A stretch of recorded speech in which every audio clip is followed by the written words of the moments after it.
Welcome back to Willoughby in Railroader. This is episode 2. If you've made it this far in the series already, I thank you and I appreciate you.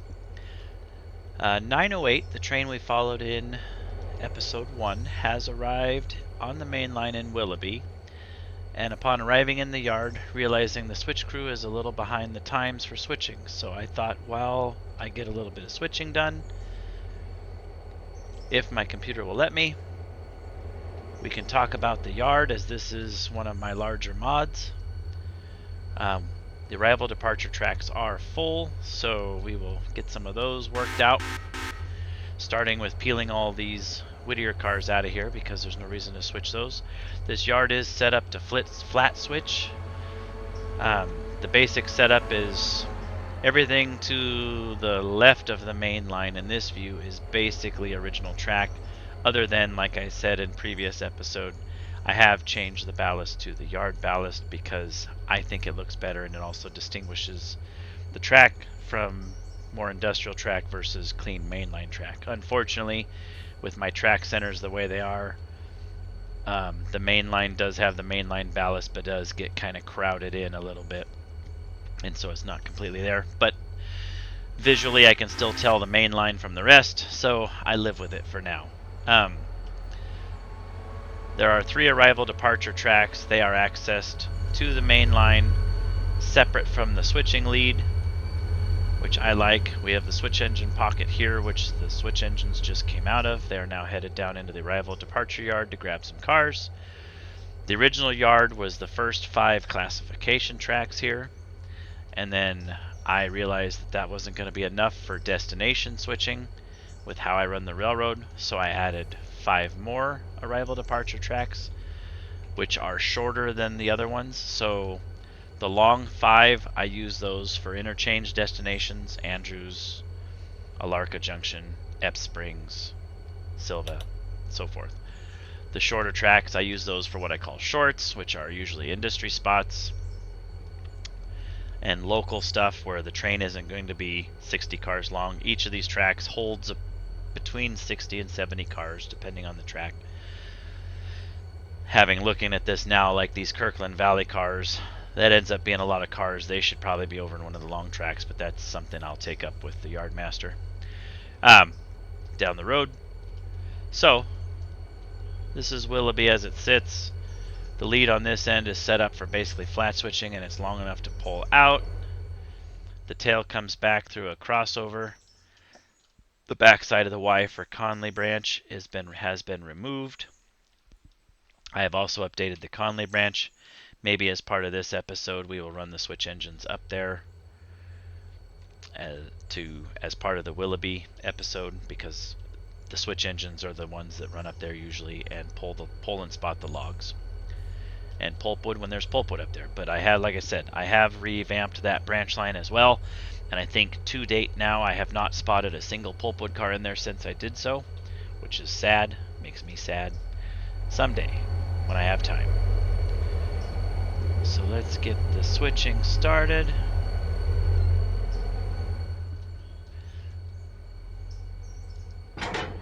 This yard came about because, like I said in a previous episode, the terminal in Silva, though I really do enjoy that yard and it is a well set up yard, that entire yard is on a 0.5% grade, and so it proves challenging, especially later at night when I'm not as awake as I always am, to flat switch it. It does not flat switch well. It's doable, but you really have to babysit the cars and handbrakes, and it's easier if you do it from the uphill side of the yard and kick them downhill, and you just have to watch everything. It's slower. It's doable, but it's slower. So the need for this yard came about just because the amount of cars, as soon as Kirkland started spitting out loads and Robinson Gap, where it's AC-doocy cars, you'll get 70 cars come out of there, and there's only like 2 in a row for a similar place, so a lot of switching. I decided that I wanted some place where I could flat switch faster, so I did look around the map. I surveyed for a little while, a couple of IRL days, poking around with my modding skills at the time. Looked at Bryson, looked at Governor's Island, looked at here, Thomas Valley would have been on the list as well, but there's already a big sugar mill there, and that's okay. So this is where the yard ended up. And why the AE always decides to go out onto the main instead of the switching lead, I couldn't tell you. Especially since that is the non-normal setting for the turnout. That is the reverse setting for the turnout.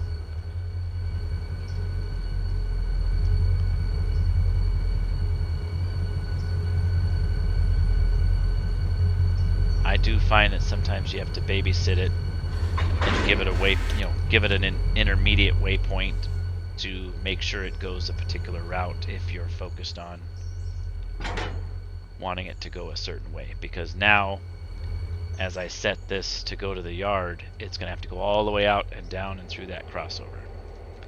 And that's okay, but it does get a little old.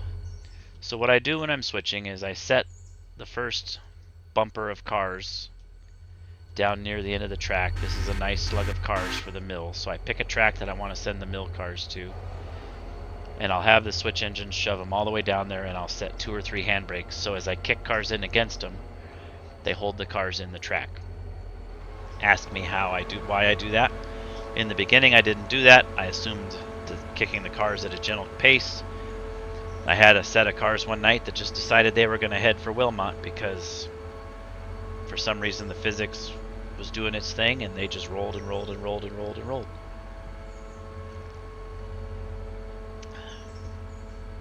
So later I had to chase them down, send an engine out, and as I've mentioned repeatedly, not a lot of extra time on this map. Part of the reason I am doing these videos today in game is because for whatever reason, probably neglect from switching, because like I said, not a lot of time, but my interchanges were all very low today, so today's going to be a abnormally low car count day, so I kind of have some time to kind of slow down, take some videos, plan out what I want to do, and I don't have to go to try to keep up. Now, I still will probably run out of time today, and as it gets dark, I will probably be doing all of my switching in the dark, as I tend to have to do on this map, because I spend most of the daylight hours just getting the interchanges cleaned up and the over-the-road traffic moved. And that's just how it is. So, there you go. Once the switch engines get these cars brought around, what we may do while we're waiting for that is we will summon the other set of switch engines, and we can get them started on the logs.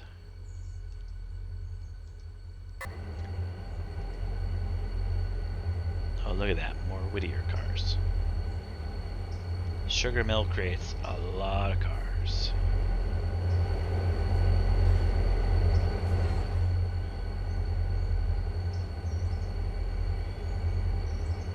See, like, why is that track moving?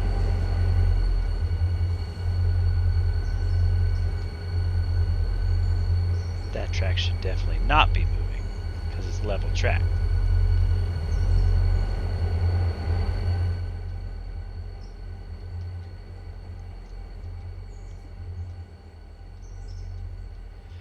We might as well peel these out of here.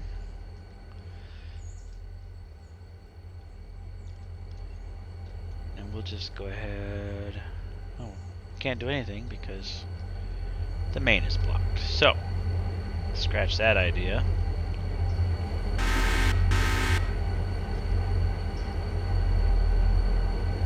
It's always something.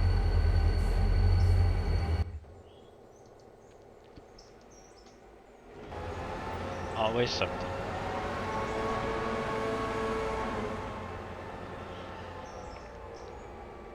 So, for our train 908, there is no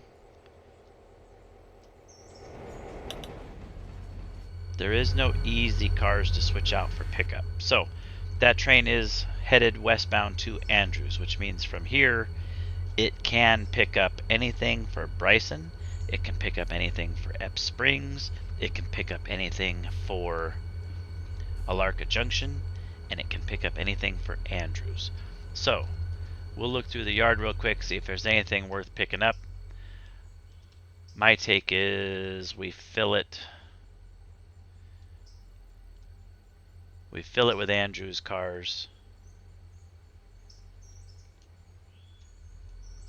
Set out the head end stuff that sets out here. Pick up the Andrews cars and get the heck out of Dodge. So, to make some room in our set out pickup tracks, I am just going to have the switch engines come around, grab this Silva traffic here, and set that over into our classification side. And that'll give us enough room in this track to set out our set out. The train can pick up real quick, and then we can get the heck out of Dodge. So that is the goal for that. And then once that train's ready to go, we'll make a trip up to Conley and back so we can see that branch line and see the changes that were made up at Conley. And then we'll call that an episode. Once again, thank you for watching. I appreciate everyone taking the time.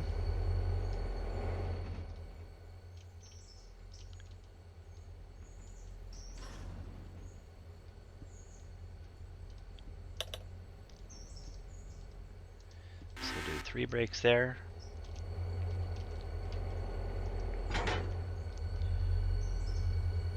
Come back around, grab this. That cut will give us enough space.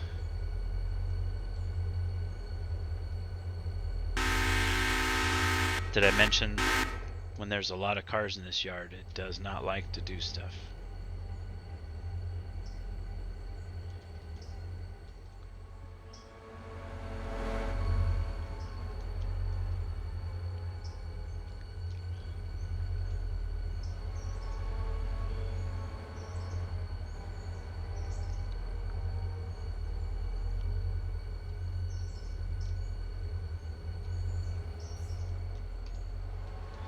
Still kind of tweaking this mod. I do want to add a couple more of the half-size lights.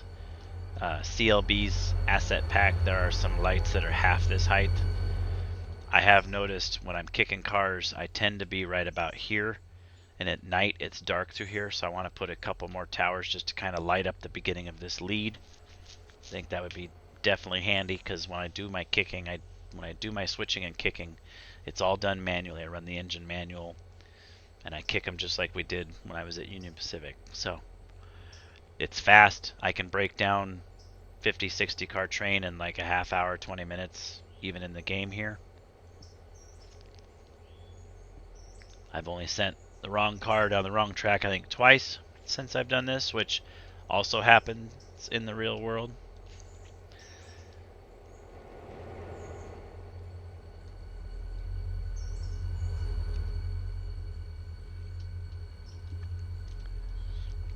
Switching is the part that's tough in this game, as everyone probably knows, because you can make longer trains and increase your efficiency over the road and get stuff moved, but there's no way to make the switching go any faster. Once you're completely efficient out, there's no way to speed it up. So it's the bottleneck.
Again, since this is the first slug of cars that's going down here,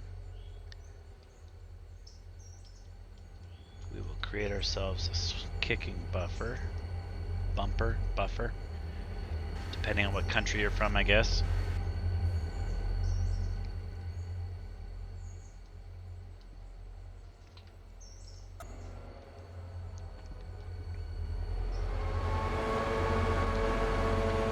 couple of those NP15ACs I was talking about in the prior episode when I was talking about the roster.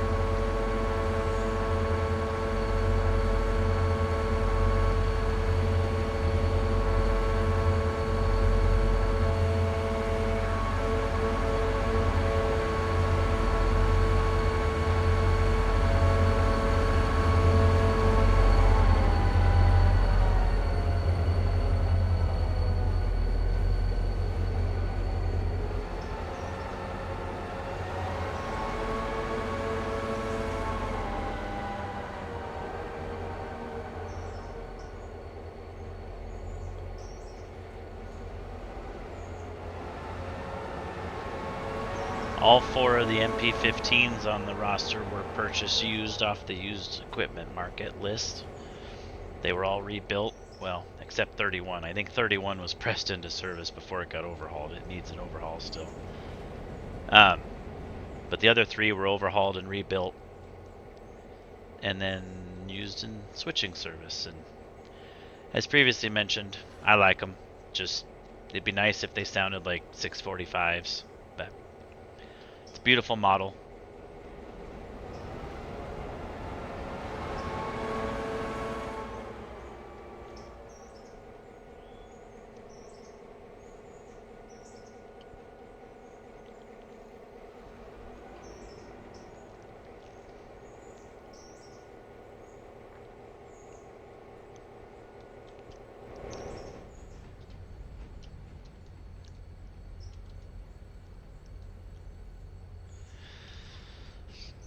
So the nice thing is, now that that is out of the way, we can start doing our set out back on number 908.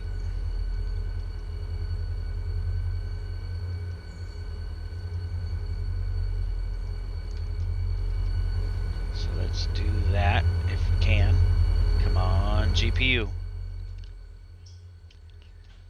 So we will set out everything up to the rear of the train. Should be solid blocks for Ep Springs, Alarka Junction, and Andrews. And I learned recently, when in doubt, always double check that. There it is. And I think what we'll do for the sake of time is make the cut, put it into waypoint, and let the AE set these out. And while AE is doing that, since we're down at this end of the yard, we can talk a little bit about the shops here. So this is the east end of the yard. It's a straight lead mostly. So eastbound trains, I don't necessarily trim the pickups over into the arrival departure. They can just reach back and grab cars from wherever they need to. I get a little cheaty on this side. But part of what I wanted on this end of the yard was a major shop, because this yard now represents basically the only functioning shop on the railroad. So on the left, I built a locomotive shop. It is set up similar to locomotive shops that I'm used to on some of the short lines and UP that I worked out here in the Oregon area. The building on the now left, as I have now spun the camera around, is the car shops, which is why there's longer tracks out both sides. The car shops do include the tracks all the way down to here, so large numbers of cars can be shoved in there. I'm not currently servicing any cars on the railroad because I haven't gotten super serious about that yet. But I am using the used market for both engines on the roster and engines not on the roster for sale. So the engine shop, the normal engine shop, which the mod does include the engine shop and the car shop in the list as Willoughby. So car shops currently rebuild and overhaul everything that I do not intend to keep. The engine shops proper, the building here on the right, services and rebuilds and overhauls everything that I do intend to keep for the roster, and engines that were purchased for the railroad.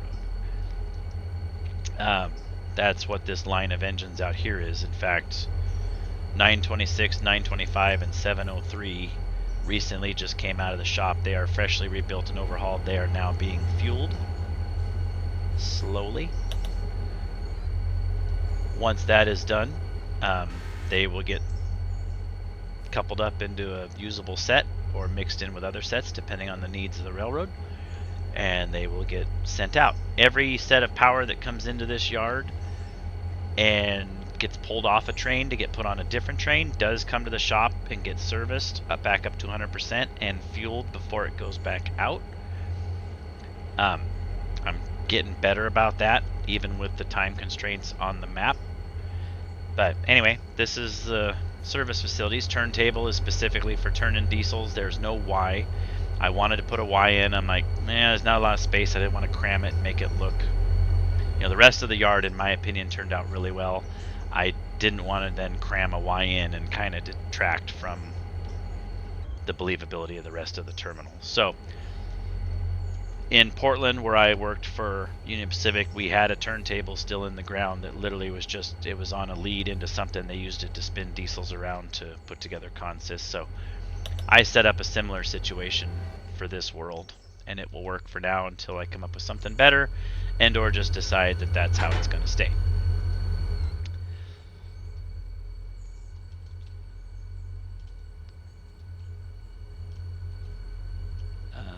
We're going to cheat a little bit today.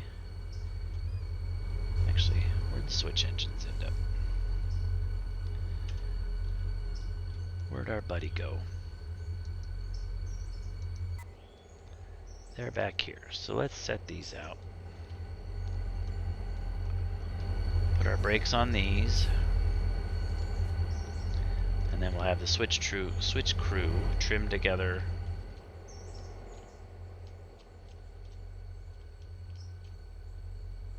Oops, went too far. Have our switch crew trim together the Andrews cars.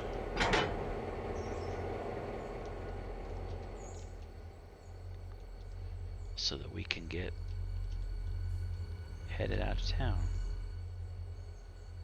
I do cheat from time to time and just have the road engines come in and gather them up. Not prototypical. Probably wouldn't have been done in the real world. Again, it's a time saver. For the sake of our tour, we will do it the proper way. Even though there's no room in the arrival departure. So we'll just tack them right on the front of the train, and then the train will block itself as it does its work down line.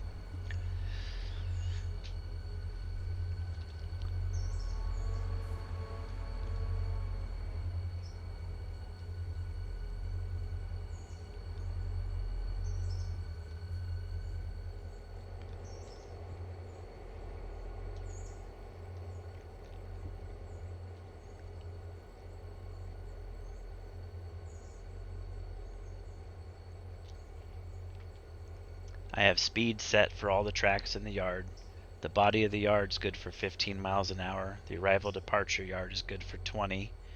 The lead on the backside down by the shops is good for 15, except on the shop tracks, they're all set for 10, which is kind of fun. I noticed that the other day, finally running some engines around with the AE, watching them kind of come around the lead and then slow down as it comes down into the shop lead and run through. Just had to sit back and smile for a moment. It hit enough of the prototypical nerves that it looked good.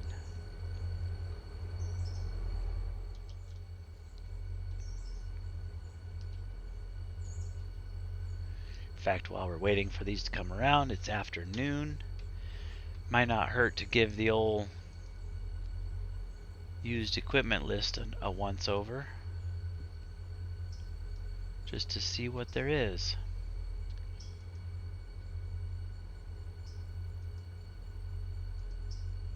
And apparently there's a bunch of stuff.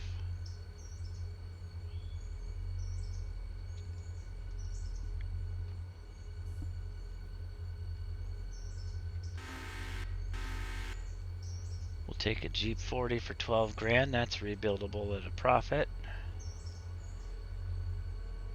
We'll take an F7B at 11 grand. That's rebuildable at a profit. And another U30B for 12 grand. That's rebuildable at a profit.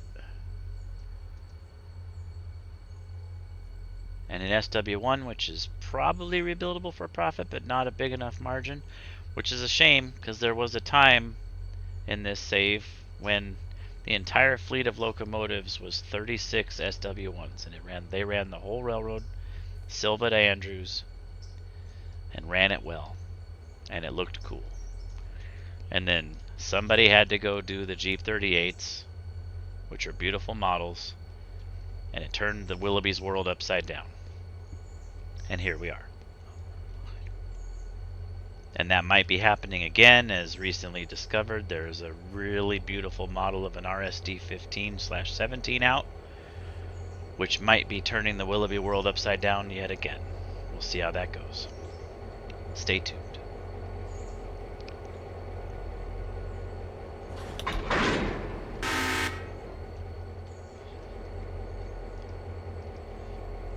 And now, the one thing that's not fun about switching hundreds of cars at a time, having to do up all the air hoses.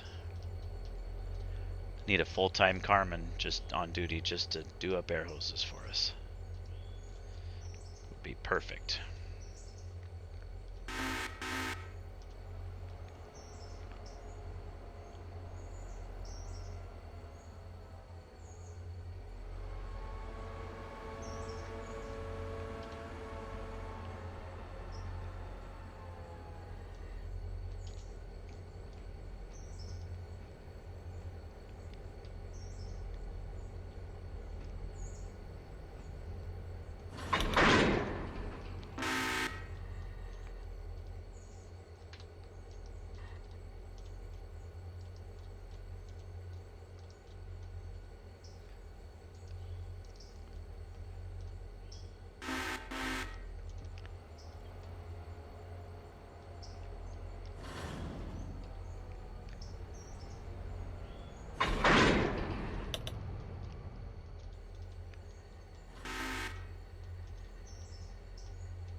Any more cars? Just our buffer car down there. We will leave that alone. So we'll double this over to the train on the main.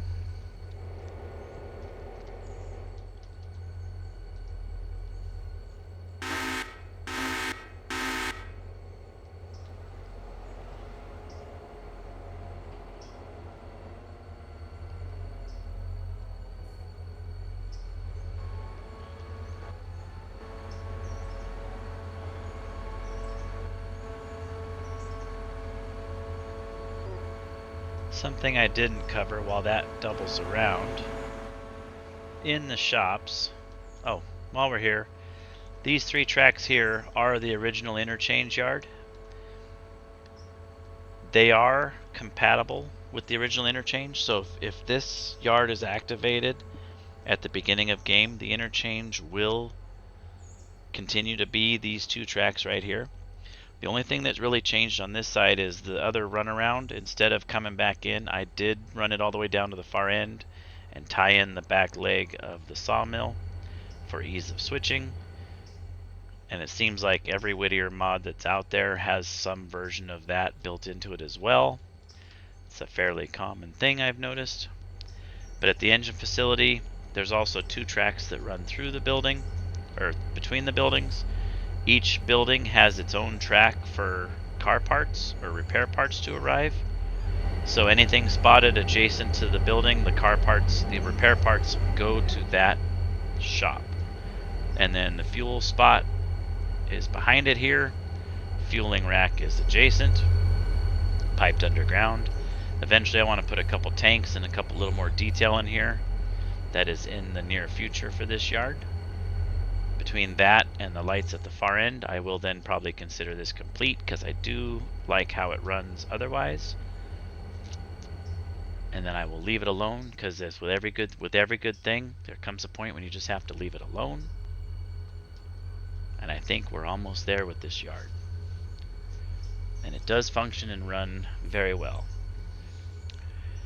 And that being said, I think we're about a half hour in on this one, so I'm going to save the Conley branch for maybe a separate installment or a separate episode in the future. Tune in to the next episode where we will find 908 together and ready to depart westbound towards Bryson. Once again, appreciate your time. Thank you for watching, and we'll see you on the next one.